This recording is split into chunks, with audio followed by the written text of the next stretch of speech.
Selamat datang di Novel Ria Official. Hai semua, saya Ria, penulis dan pembaca yang bersemangat. Di channel ini, saya akan berbagi cerita-cerita menarik, review novel, dan pengalaman membaca yang seru. Saya akan membahas berbagai genre, dari romance hingga fantasi, dan banyak lagi. Jangan lupa like, subscribe, dan aktifkan loncengnya agar kalian tidak ketinggalan cerita menarik lainnya. Terima kasih. Judul, Pasrah Demi Hutang Lunas. Bab 9. Keheningan yang berbicara. Pulang dalam diam, perjalanan pulang dari kafe itu terasa seperti seumur hidup. Bara mengemudi mobilnya sendiri, sesuatu yang jarang ia lakukan.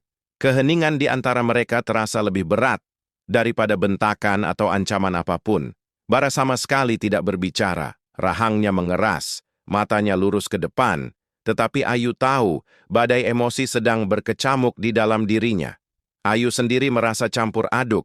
Ia merasa bersalah karena melanggar aturan, tetapi lega karena Rizky selamat, dan yang terpenting, ia terkejut bahwa Bara memilih untuk melepaskan Rizky, sebuah tindakan yang bertentangan dengan setiap aspek kepribadiannya sebagai rentenir kejam.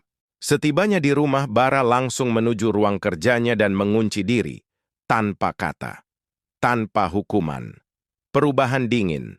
Selama 2 hari berikutnya, Bara menjaga jarak. Ia tetap pulang dan pergi, tetapi komunikasi mereka nyaris terputus. Namun, Ayu menyadari ada perbedaan signifikan. Bara tidak lagi menggunakan kata-kata memerintah. Saat makan malam, Bara hanya bertanya, "Bagaimana kondisi ibumu?" Bukan, "Pastikan ibumu tidak merepotkan." Ayu memanfaatkan celah itu. Ia tidak meminta maaf. Ia memilih untuk fokus pada kehangatan. "Ibu baik, Tuan Bara. Beliau berterima kasih karena tempatnya tenang," jawab Ayu.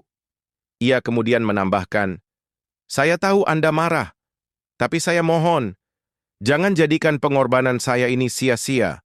Jangan biarkan kebencian menghancurkan semua yang telah kita bangun, meskipun itu hanya rumah tangga yang dipaksakan."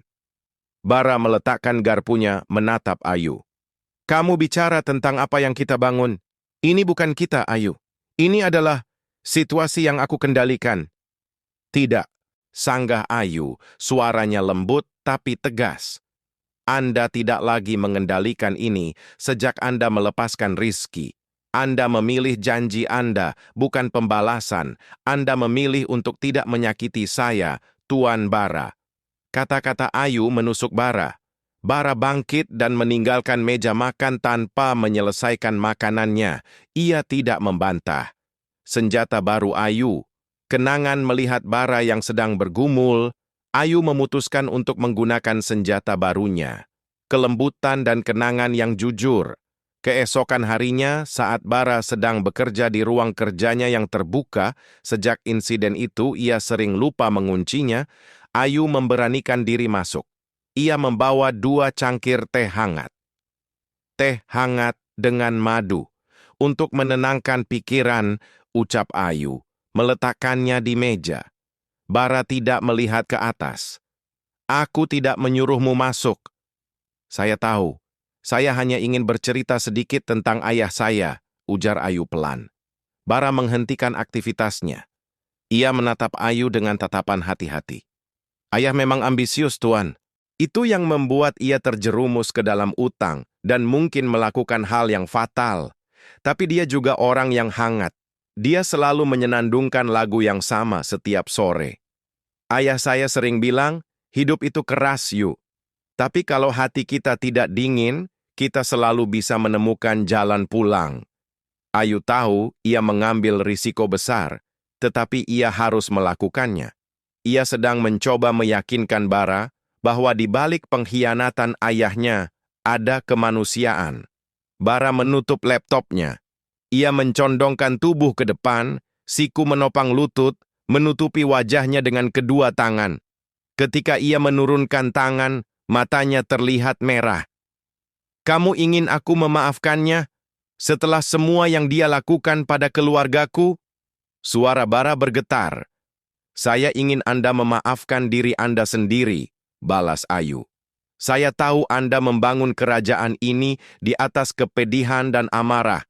Tapi Tuan Bara, Amarah itu hanya membuat Anda sakit, sama seperti ayah Anda dulu. Lepaskanlah. Bara tidak menjawab. Ia meraih cangkir teh itu dan meminumnya hingga tandas. Ia hanya berkata satu kata yang menunjukkan bahwa bentengnya telah dihancurkan sepenuhnya. Keluar. Ayu keluar. Ia tahu Bara membutuhkan waktu. Keheningan yang berbicara itu tanpa ancaman, tanpa hukuman, adalah pengakuan tak langsung dari Bara. Ayu telah berhasil masuk ke dalam hatinya. Ia tidak lagi melihat Ayu sebagai alat pelunas utang, melainkan sebagai satu-satunya orang yang berani menantang rasa sakitnya. Terima kasih sudah mensupport channel ini. Jangan lupa subscribe, like, share, dan aktifkan loncengnya agar kalian tidak ketinggalan cerita terbaru dari saya. Terima kasih.